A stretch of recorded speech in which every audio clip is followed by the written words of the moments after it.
Paz tenha aos irmãos. É um prazer estar aqui novamente na Vila Ema. A irmã me convidou com alguns meses de antecedência e eu não pude vir no encerramento do trimestre passado. E aí aí deu tudo certo para estar aqui, né? Então, eu me chamo Vanessa, para quem não me conhece, me chamo Vanessa Cabral. Já tive algumas vezes aqui. Lá na sede eu dou aula para as irmãs da classe Dorcas. São irmãs idosas, né? Eu dou aula há uns 2 anos e meio, assumi uma sala e eu dava aula para outras irmãs mais novas e eu assumi essa sala faz 2 anos e meio. O pastor Paulo foi embora da sede, mas nós continuamos frequentando a casa dele, a Cristina, a Monique, todos. A irmã falou que era tipo um compilado, né, de toda a lição. Então, eu não quero ser cansativo para os irmãos, eu vou falar o que o Senhor colocou no meu coração.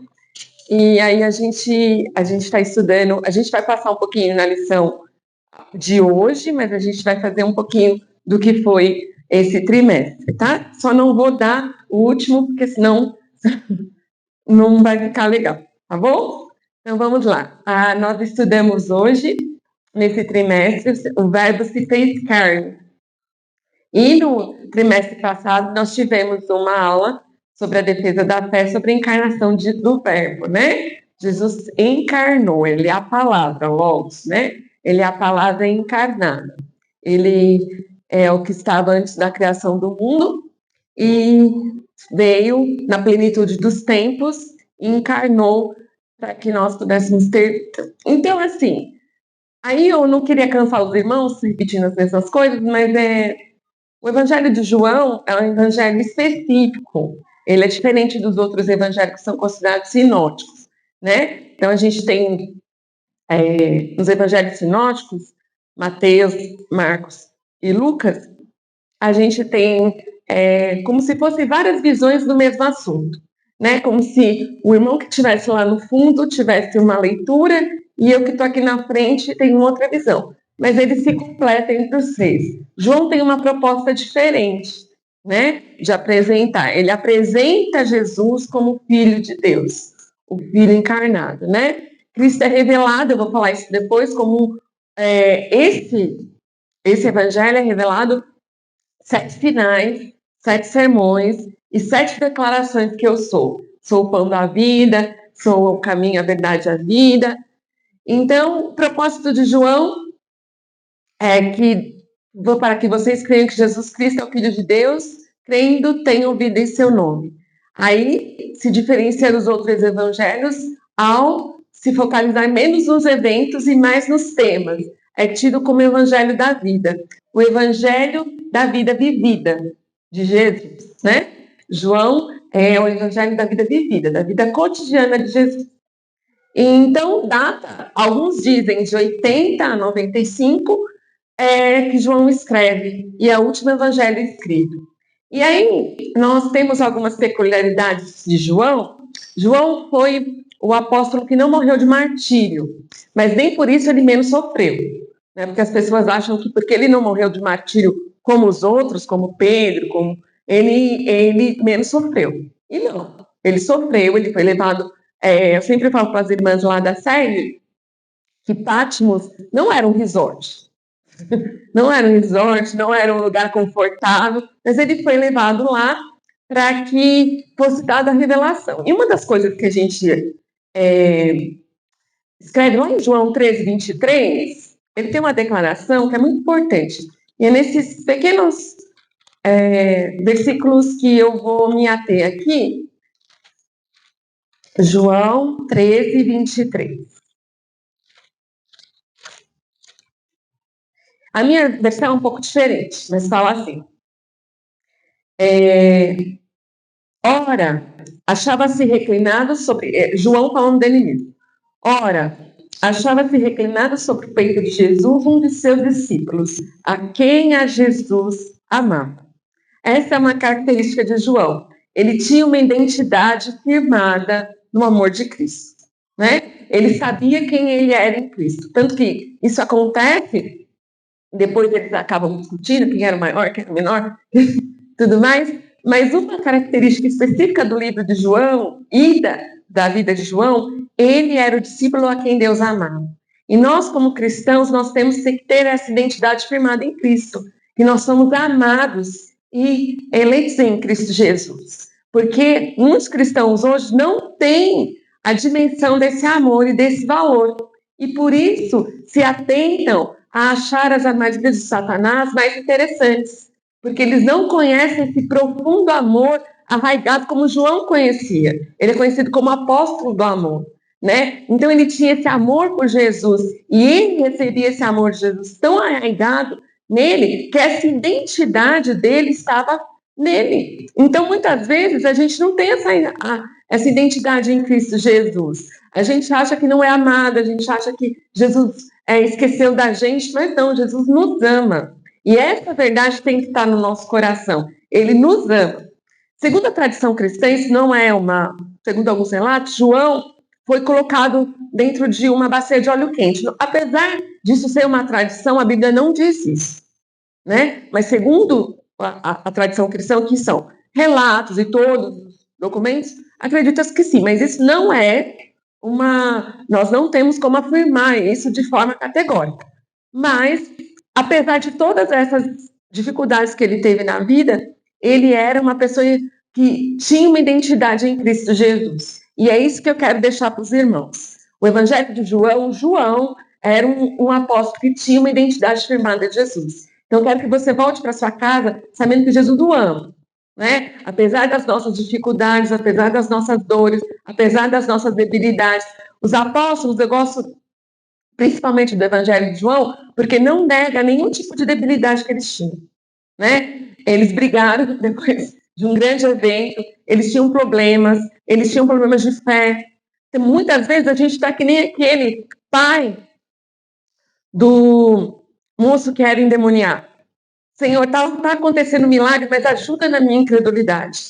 Né? Então, que nessa manhã você saia com eu sou amado de Cristo. Eu tenho essa identidade firmada de Cristo. E o Evangelho de João nos prova disso. Aquele que viveu, que conviveu, aquele que experimentou o amor de Deus, sabe a identidade que possui. E aí vamos passar. Então, esse é o Evangelho dos 7. Então, 7 afirmações do Evangelho de João. Aí eu vou ler para os irmãos. Então, lá no começo fala que João Batista, né, Cordeiro de Deus, depois são as afirmações, os testemunhos, Pedro, o Santo de Deus, Marta, o Filho de Deus, todos afirmam esses testemunhos sobre Jesus. Tomé, meu Senhor e meu Deus, Natanael, o Filho de Deus lá debaixo da figueira, Jesus, eu e o Pai somos um, e João, o Cristo Filho de Deus. Depois são 7 sinais ou 7 milagres. A cura do filho do oficial, lá em João 43, 54. A água em vinho. A cura do homem do tanque. Andou sobre as águas. Alimentou 5.000. A cura do cego e a ressurreição de Lázaro. E aí, os 7 eu sou. Eu sou o pão da vida. Eu sou o bom pastor. Eu sou a luz do mundo. Eu sou a ressurreição e vida. Eu sou a porta. Eu sou o caminho, a verdade, a vida. Eu sou a videira. Interessante é que essa expressão eu sou, vem do eu sou o que você precisar que eu seja na hora que você precisar que eu seja isso, por exemplo. Lá no Antigo Testamento, quando eles precisavam que o Senhor fosse a luz que guiasse a noite, o Senhor era aquela nuvem, né? Aquela coluna de fogo. O Senhor era aquela nuvem que impedia que eles queimassem no deserto. O Senhor era a água. O Senhor era a fonte. O Senhor é o que... Então, o que eu quero deixar nessa manhã, o Senhor é o que o Senhor precisa que você seja. Então, se o Senhor precisa que o Senhor... Se você precisa que o Senhor seja seu consolador, a gente vai falar do Espírito Santo, ele será seu consolador. Se ele será o seu provedor, ele será o seu provedor. Se ele será o seu médico, né? Quantos diagnósticos nós temos que a gente acha que volta do médico mais triste, impossível? Ele é o médico dos médicos. Eu sou o que você precisar que eu seja. E essa é uma verdade afirmada em João. Ele era o pão da vida, ele é o pão da vida, ele é o bom pastor. Quantas pessoas estão andando sem um bom pastor? Né? Então pode ir.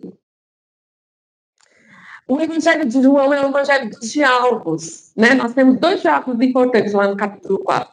O Evangelho da mulher samaritana e o diálogo com a mulher samaritana e o diálogo com Nicodemos. A mulher samaritana é interessante porque as mulheres, principalmente na época de Jesus, elas não poderiam nem abrir a boca. Né? Elas não poderiam abrir a boca, o testemunho de uma mulher não é válido. Não era válido naquela época.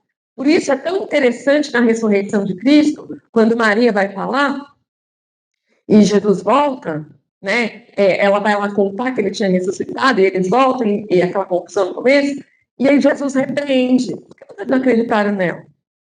Porque um testemunho de uma mulher não era válido.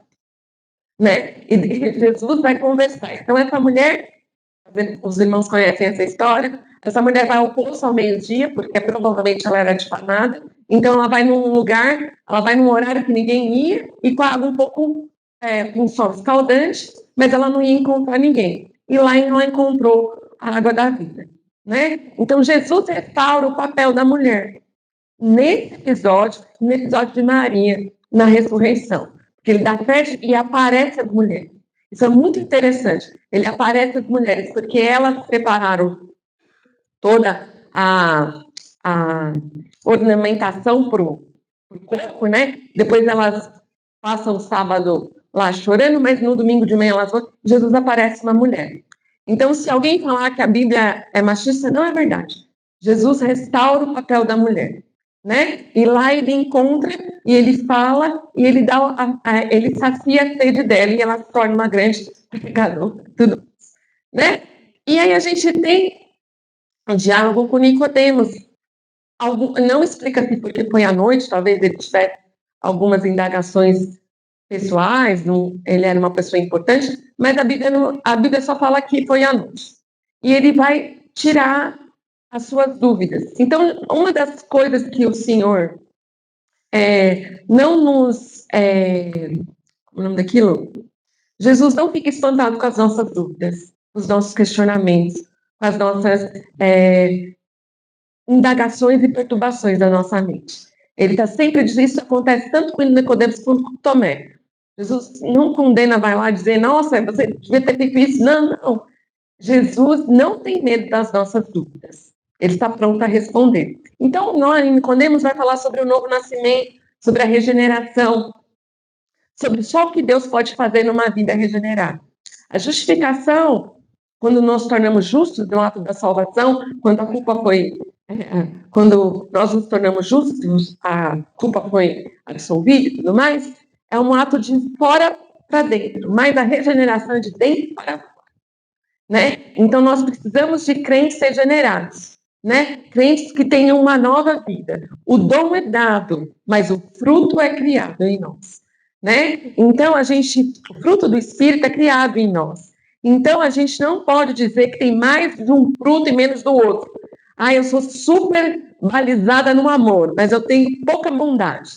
Né? Eu tenho pouca temperança. Né? Crente iracundo, crente que briga por tudo, falta de domínio próprio.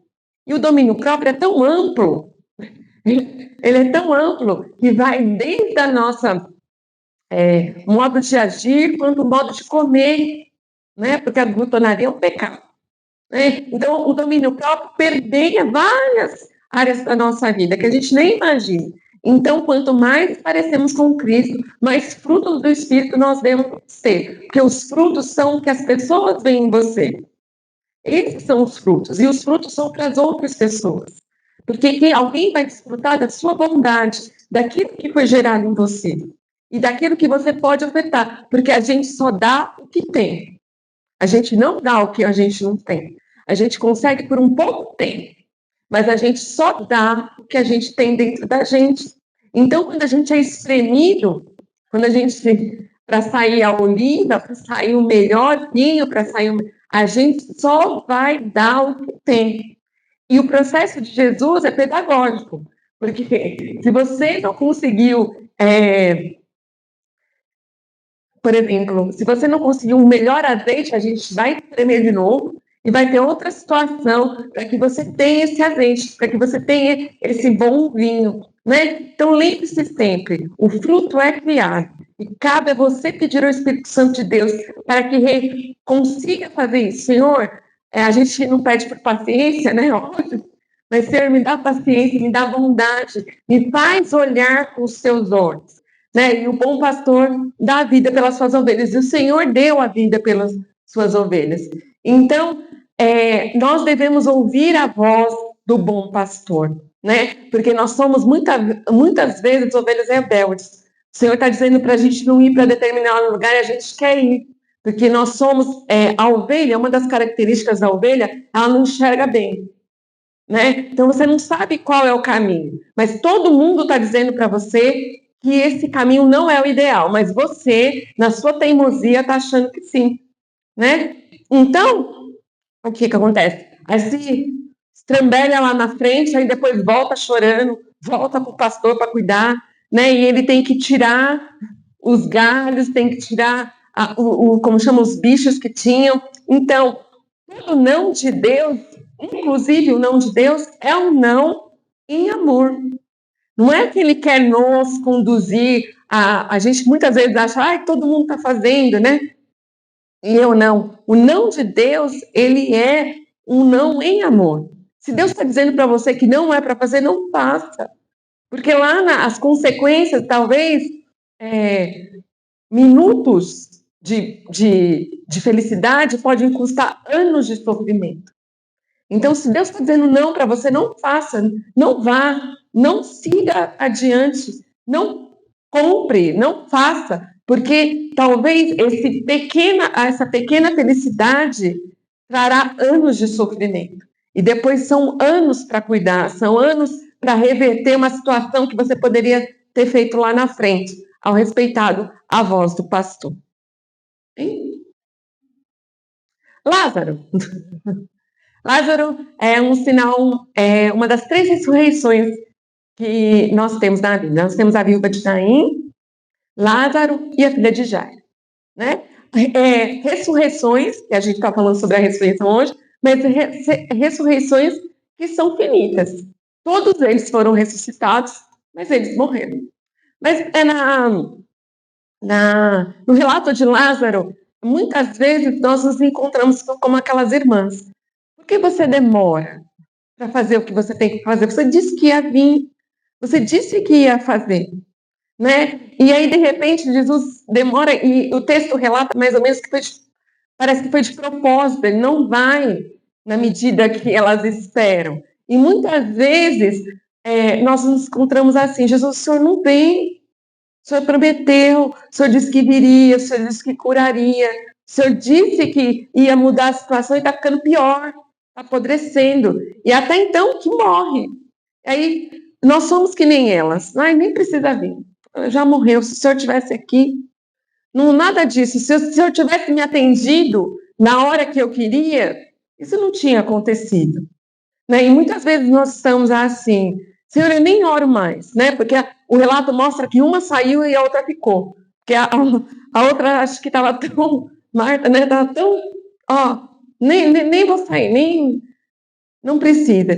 E elas queriam um irmão curado, mas Deus tinha um corpo ressuscitado para ele. Muitas vezes nós queremos coisas que o Senhor sabe, isso é tão pequeno diante do que eu tenho para fazer, mas você insiste nisso. Então, o relato de Lázaro, além de ser um milagre para a glória de Deus, como tudo que o Senhor faz é para a glória de Deus, é um relato importante que nós aguardemos o que o Senhor tem para nós. Não está morto, há de ressuscitar. Não está morto. O que o Senhor prometeu na sua vida não está morto. Ele há de ressuscitar, né? Ele há de fazer o que ele tem para fazer. E se ele tivesse curado, seria um grande milagre. Mas ele tinha uma ressurreição, ele tinha algo. Eu tenho certeza que naquela cidade em Betânia, vamos na casa de Lázaro? Quem é Lázaro? Aquele que Jesus ressuscitou. Né? Então o milagre perdurou até a morte física de Lázaro, porque todos naquela cidade deveriam saber, não, eu vou lá na casa de Lázaro, né? A casa daquele que ressuscitou, porque o milagre é assim, o milagre é para que perdure e todos vejam que não foi a medicina, não foi eu falar com alguém especial, não foi nada disso, foi o Senhor que fez. Então espere pelo que o Senhor há de fazer, porque não está morto, como Lázaro só estava dormindo. Bem? E aí a gente tem o lava-pés, que era um costume da época, não era um costume exclusivo dos judeus, era um costume da época, mas feito por servos, né? E Jesus mostra ali a humildade em lavar o pé de seus discípulos. Nós temos naquele relato a humildade, a falta de temperança de Pedro, né? Que Pedro era impulsivo e tudo mais, o Senhor não vai lavar meus pés? E Jesus fala, se você não lavar, você não tem parte comigo. Aí, então me lava todo. Me lava todo. E foi assim um lava-pés. Mas o lava-pés nos ensina que o Senhor nos quer humildes. E humildade, irmãos, não tem nada a ver com condição social. Humildade não tem nada a ver com condição social. Muitas vezes nós temos pessoas que não têm condição social e são muito mais arrogantes do que quem tem, né? Nós arrotamos muitas vezes santidade, né? Nós arrotamos uma vida santa, nós arrotamos, desculpa falar assim, mas, né? Nós batemos no peito uma vida santa, isso tudo é uma falta de humildade. Eu posso fazer coisas muito boas, com intenções muito erradas. Essa uma das lições da humildade de Jesus. Façam as coisas boas com as intenções corretas, né? Porque Deus vai provar todas as nossas obras. Todas as nossas obras. E muitas vezes nós estamos fazendo as coisas certas. Eu venho na igreja, venho isso, eu venho aquilo, eu faço isso, faço jejum, faço aquilo, faço não sei o que lá, mas todas com a intenção errada. Então, que a irmã reveja essa manhã, o irmão reveja essa manhã, com quais intenções eu tenho feito a obra de Deus? Para me mostrar, para falar que eu sou mais, para falar que eu bato ponto na igreja. A irmã não sabe quanto tempo aquela irmã orou, né? Nós temos muito isso em congressos e tudo mais. Salvou muita gente e tudo mais. Amém. Mas você não sabe quantos irmãos oraram por trás, sem saber, sem aparecer, para que aquele congresso, para aquele evento seja uma maravilha, né? Então, lá em Provérbios fala que o orgulho precede a ruína e a soberba a queda. E nós, infelizmente, temos crentes muito soberbos, né? E Deus resiste aos soberbos, né? Mas Ele dá graça aos humildes. Mas por que ela está lá? Devia ser eu, né? Porque a gente quer se comparar, e aonde entra a comparação, vai embora o contentamento. Isso é fatídico. Aonde entra a comparação, vai embora o contentamento. Porque eu posso, e nessa era das redes sociais, nós somos assim. Porque ela canta melhor, porque ela prega melhor, porque... Irmãos, não questione o dom. O dom é dado. O dom é dado. Deus faz a seu bel prazer, né? Ele sabe para quem... E a gente vai prestar conta do dom que Deus nos deu, né? Então, Deus sabe o dom que deu para ela, né? Você não precisa dizer que ela tem, mas contente-se com o seu, porque o contentamento é alegria. No contentamento de nós entendemos que a nossa porção é aquela porção para o dia de hoje, o consolo para o dia de hoje, a alegria para o dia de hoje, né? Crentes descontentes com Deus, crentes que ficam, como é o nome daquilo? Nós temos, eu tenho um caso lá na IBD, e um pastor nos falou, eu sempre trago isso como forma de falta de contentamento. Esse pastor deu aula para mim na classe que eu dou aula, e ele falava que ele foi atender um casal que estava brigando muito. E aí o pastor, você tem que ir lá, o marido, você tem que ir lá, você tem que ir lá. E aí apareceu uma oportunidade e ele foi. E aí o casal começou a discutir na frente do pastor e tudo mais. Ele falou, mas onde começou isso? Onde começou? Ele falou, porque ela viu numa casa de uma irmã uma porta e essa porta tinha uma fechadura eletrônica. E ela foi lá e comprou. e comprometeu. Ela comprou a porta e comprou a fechadura. E ela comprometeu o meu salário, ela comprometeu tudo. Porque a porta não comporta, a casa que eles viviam não comportava aquela porta, muito menos aquela fechadura. Era como se fosse, como eu vou explicar para os irmãos? Era uma porta muito cara, diante das condições daquela casa, mais modesta. E eles estavam quebrando pau, porque aí começa um monte de outras coisas. E o irmão falou, isso é falta de contentamento com o que tem. Aí gera inveja, aí gera a falta de humildade, né? Aí a gente acha que o outro tem mais, merece mais, eu também mereço, eu também preciso. Isso aconteceu, aí aconteceu um problemão e depois eles tiveram que se resolver, o pastor ajudou e aconselhou os irmãos, mas isso nos prova que aonde entra o contentamento aonde entra a comparação, vai embora o contentamento. Quanta coisa poderia ser evitada se a irmã agradecesse pelo dia que tem hoje, né? Em crentes que acordam como chama? Com um dia, o dia tá bonito hoje, né? Mas o mundo, se o meu dia tá triste, o mundo inteiro vai ficar triste. Se o meu dia, falta de contentamento com o Senhor, agradeça, né? Eu me lembro, há um tempo atrás, eu fiquei internada.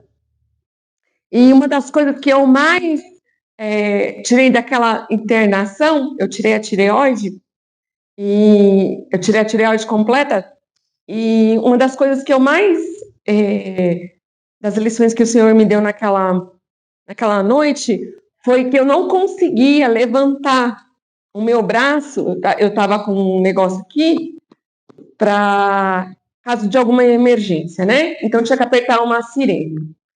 Eu não conseguia fazer isso com o meu braço, tirar o meu braço aqui e passar para cá. Eu não conseguia fazer isso.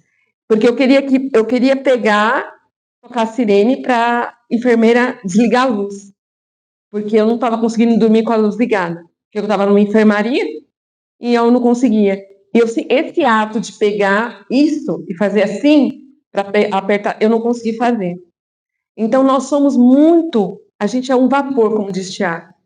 Né? E nós nos preocupamos com coisas que não têm tanta importância. Então, que nessa manhã você seja humilde o suficiente para agradecer ao Senhor pelas coisas que você tem, que o Senhor reveja todas as suas ações e intenções da obra de Deus. Reveja o que você está fazendo com a família que Deus te deu, reveja o trabalho que Deus te deu, né? Reveja, Senhor, eu vou ser grato pelas coisas, porque eu quero ter um coração humilde e maleável, né? Quantos crentes com falta de coração ensinável. Eu não preciso aprender mais nada. Eu tenho 30 anos de crente. Não preciso aprender mais nada. Aí é um coração cheio de orgulho. Falta de um coração ensinável, porque Deus, o Senhor, sempre quer nos ensinar. E nós seremos moldados até a sua vinda. Vinda de forma coletiva ou vinda de forma individual para cada um, né? Nós temos lá na sede alguns irmãos que dormiram e não acordaram mais. Acordaram, já estavam na glória. Então, nós não sabemos o dia, mas que nós tenhamos uma vida plena aqui, contente e com um coração humilde e ensinável, como o Senhor nos ensinou. Amém? Eu sou o caminho, a verdade e a vida. Num mundo onde tudo é relativo, a verdade é relativa, né? A verdade politicamente correta dos nossos dias nos transformou que eu tenho que aceitar tudo, eu não posso discordar de nada. A sua verdade é a sua verdade, a minha verdade é a minha verdade. E nesse mundo politicamente correto, tudo é permitido praticamente. Tudo é passivo. Nada é real, né? E nós nos perdemos nessa liberdade de tantas escolhas, né? Você vai numa pizzaria, tem 40 tipos de pizza, mas você vai pedir o quê? Mussarela, calabresa e portuguesa. Mas tem 40 tipos de pizza, 40 tipos de esfirra, né? Então nós estamos nos perdendo numa falsa liberdade. Quando o Senhor quer nos transformar em pessoas que sigam um único caminho. Porque a verdade, ele é a verdade. A verdade, o caminho é uma pessoa, é Jesus, né? E ele se revelou. Então, se o irmão não conhece, Senhor, eu estou meio perdida neste mundo, né? Algumas vezes na nossa vida nós estamos assim, né? A gente vem na igreja, mas a gente está mais perdido. Volte ao manual, né? Nós temos hoje o privilégio de ter várias Bíblias, né? Nós temos Bíblias no celular, nós temos versões as mais diversas possíveis e imagináveis, versões mais antigas como a minha, King James, ou versões mais atualizadas. Nós temos, se o irmão não sabe uma palavra difícil, o irmão pode procurar no dicionário. Nós somos indesculpáveis em relação à leitura da Bíblia. Ah, mas a Bíblia é difícil. Então peça ajuda ao Espírito Santo de Deus, para quando o irmão estiver orando, que possa se revelar, porque o autor está do lado, né? O autor está do lado, né? Ah, Vanessa, mas eu sempre falo para as irmãs lá, eu comecei a ler Levítico e desisti. Então não leia Levítico, não comece por Levítico, comece por um texto prático, vá a Eclesiastes, né? Vá a Provérbios, lá tem boas maneiras de se viver. Ah, Vanessa, eu quero começar no Novo Testamento, vá por Tiago, né? Que é a vida prática do Novo Testamento, né? Que fala sobre a língua, fala sobre a nossa brevidade da vida. Comece por Tiago, então. Então, nós somos indesculpáveis em conhecer. E o Senhor se revela pela sua palavra.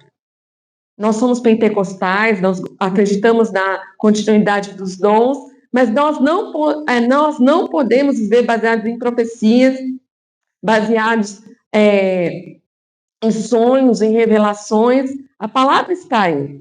Deus nos dará sonhos, revelações, visões. Amém. Isso não é invalidado no nosso meio. Mas a gente não pode pautar uma vida exclusivamente nisso, e não na palavra de Deus. Aonde eu vou procurar? Se a irmã não tem paz para fazer uma coisa, a paz é o hábito dos nossos corações. Então, ela não vai fazer essa determinada coisa. Porque enquanto a irmã não descobrir a paz, enquanto a irmã não orar e descobrir a paz, né? Então a irmã não vai fazer determinadas coisas, porque está na palavra, paz é o hábito dos nossos corações. Eu devo perdoar? Eu estou sentindo. Não, a Bíblia fala, perdoa. Né? Perdoa, é para perdoar. Praticamente é uma ordem. Perdoai uns aos outros. E assim o nosso manual é escrito, e muitas vezes as pessoas não seguem. Né? E nós temos nos levado, infelizmente, por vãs filosofias, como diz Timóteo. Né? Fábulas incontáveis, e as pessoas se metem nessas fábulas, nessas coisas incontáveis, discussões na internet que não tem fim e que não levam no final a lugar nenhum, né? Procure a Bíblia, leia a sua Bíblia. Irmã, eu não consigo, não precisa, leia um versículo por dia. É impossível que não tenha. Tem Bíblia no celular, eu vou trabalhar, então eu vou ouvir pelo menos um capítulo.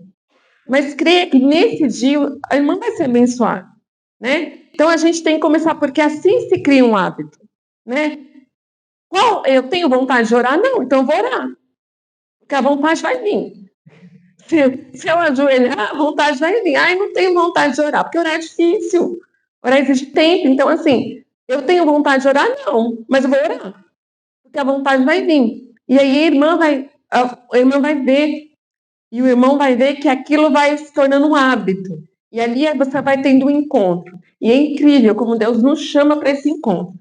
A irmã vai sentir, o irmão vai sentir necessidade de estar com o Senhor naquele tempo. Então, ele é o caminho. O caminho é uma pessoa, a verdade e a vida é uma pessoa. Né? Então, nós temos que ser cristãos verdadeiros em Cristo Jesus. E o Espírito Santo, que após o Senhor prometeu o Espírito Santo após a sua morte, e ele veio no dia de Pentecostes, e está conosco, nos ensinando. O Consolador está conosco, nos ensinando todas as coisas. Então, peça ao Senhor todas as coisas. Irmã, não existe nada para Deus que seja, em relação à sua vida, uma coisa inútil. Então, peça. Peça sabedoria para lidar com seus filhos, para lidar com seu esposo, para lidar com a sua casa, para lidar com essas finanças, para cuidar. Peça em tudo. Eu me lembro que tem um irmão na nossa igreja que ele estava com uma dificuldade na parte elétrica da casa dele, E ele falou, Jesus, não tem ninguém para fazer, preciso de ajuda aqui. E ele foi ler um pouco do manual, precisava fazer, precisava ajudar, porque não estava... E Deus o ajudou. Então, nada é em vão no Senhor. Né? Nós vivemos, quer comais, quer bebais, fazer tudo para a glória de Deus. Então, nada da vida do irmão é inútil para o Senhor. Ele vai nos ajudar em tudo, vai nos lembrar em todas as coisas que o Senhor tem para nos fazer. Então, procure a ajuda do Espírito Santo, né? E ele nos incomoda. A gente sabe quando a gente a gente sabe quando a gente acerta, porque ele nos incomoda, ele nos leva a uma vida mais santa, a uma vida mais próspera em Cristo Jesus, uma vida feliz e contente em Cristo Jesus. Então, busque o Espírito Santo de Deus, busque essa revelação que nos foi dada e que está tão disponível para nós. E os crentes, infelizmente, hoje não usam, né? Ele habita dentro de nós. Jesus tabernaculou-se em nós, né? Ele habita em nós, né? Então, se ele habita em nós, o nosso modo de agir tem que ser diferente, nosso modo de falar tem que ser diferente, o nosso modo de tratar os outros. É muito fácil tratar bem aqui na igreja, mas como está lá na sua casa? Né? Porque quem conhece você é o seu esposo, a sua filha, a sua mãe, é essa pessoa. Então, se o Cristo habita em mim, se o Espírito Santo habita em mim, eu tenho que ser uma pessoa diferente, meu irmão. Não tem outra escapatória. Não existe uma terceira via. Né? Eu não posso ser uma coisa aqui e lá ser um cavalo em casa. Não pode nem chegar perto de mim. Né? Uma mulher cansativa, rixosa, queixadeira e tudo mais. Isso não pode acontecer, porque nós somos transformados em amor, nós somos transformados nesse amor em Cristo Jesus.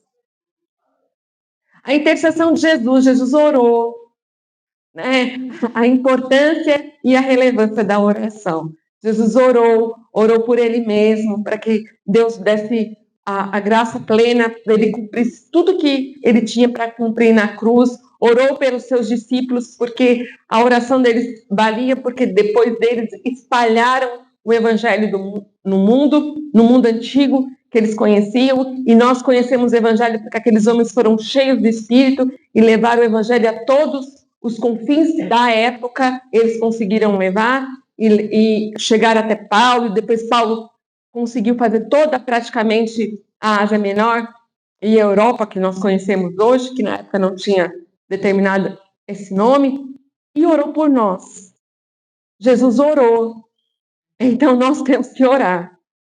Essa é a relevância. Jesus orou. João deixa claro que Jesus orou. Todos os grandes eventos, Jesus se retirava para a oração. Né? Tinha um milagre dos Jesus se retirava-se para a oração. Tinha isso, Jesus retirava-se para a oração. Na sua aflição, ele retirou-se para a oração. Ele estava aflito. E ainda fala para os discípulos: vocês não conseguem vigiar comigo nenhuma hora, né? De tão grande aflição. Então, se Jesus orou, e nós? Né? E nós? Então, nós temos que orar, né? Ore na sua casa, ore em todo tempo, ore na pia, ore. Senhor, as orações são válidas, as orações que a irmã faz na pia da cozinha, chorando lá, lavando louça, fazendo as coisas da sua casa, elas são válidas. O Deus escuta essas orações. As orações que são feitas aqui, são feitas, nós precisamos retirar tempo de oração, tanto individual quanto de forma coletiva, nos cultos de oração, mas nós precisamos orar.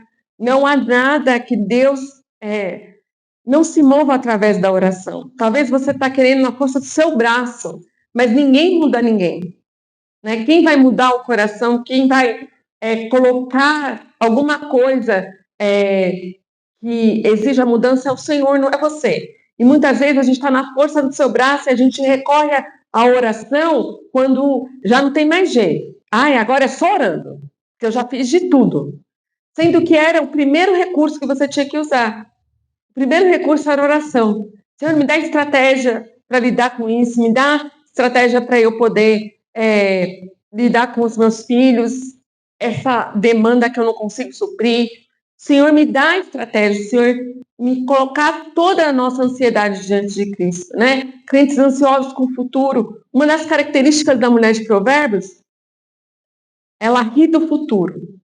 Uma das traduções fala que ela ri do futuro.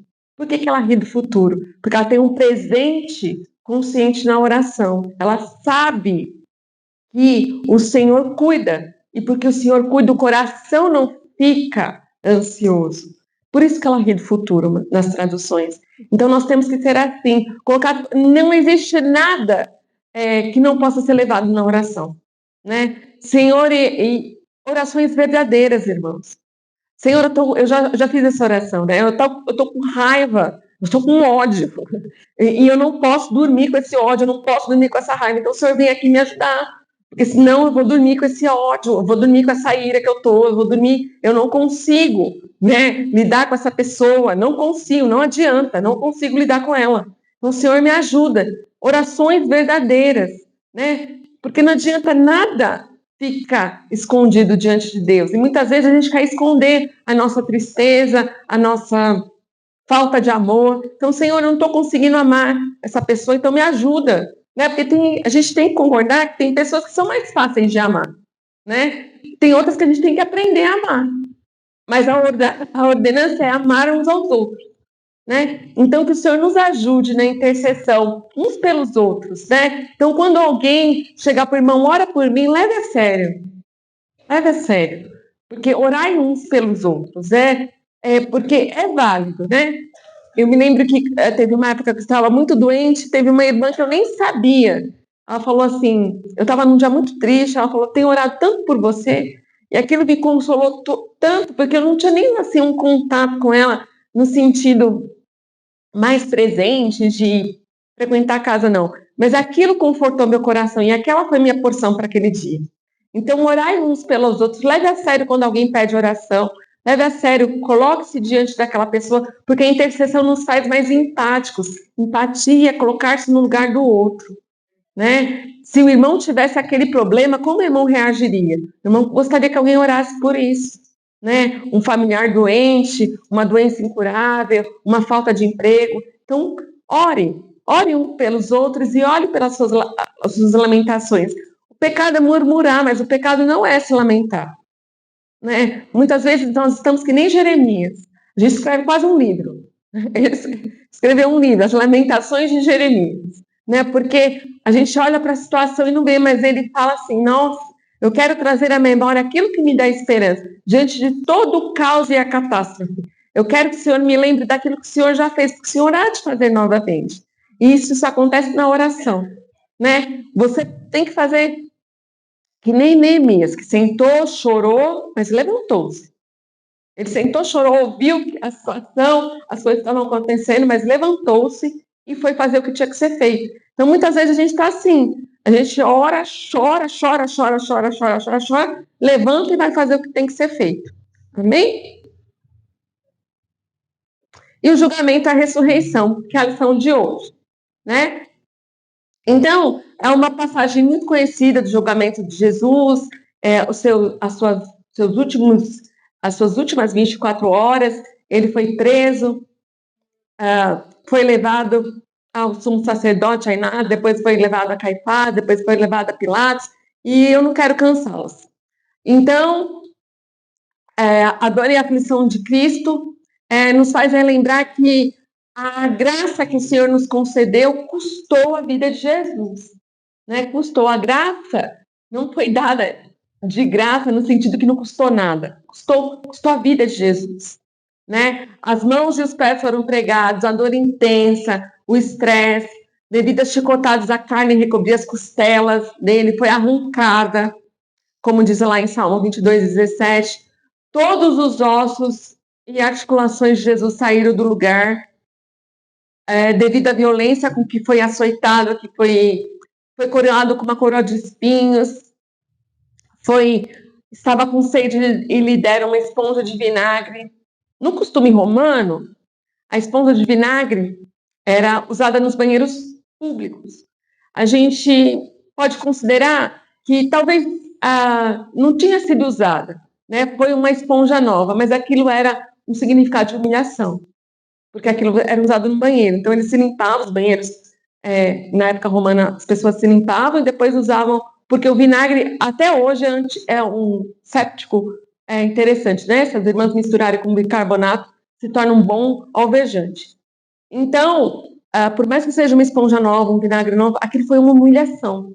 Era uma esponja, alguém que estava morrendo, né? Uma esponja de vinagre. Pode.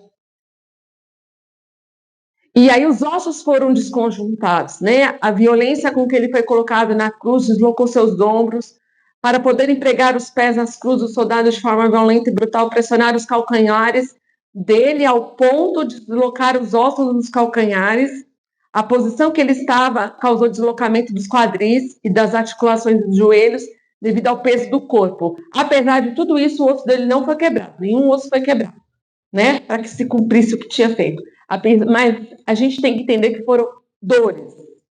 Desloca o ombro para você ver o que dor é para colocar no lugar, né? Eu quebrei o braço, desloquei o braço, desloca para você ver o que dor que é. E ele teve tudo isso deslocado e morreu por mim e por você, né? Para que nós tenhamos vida e vida em abundância.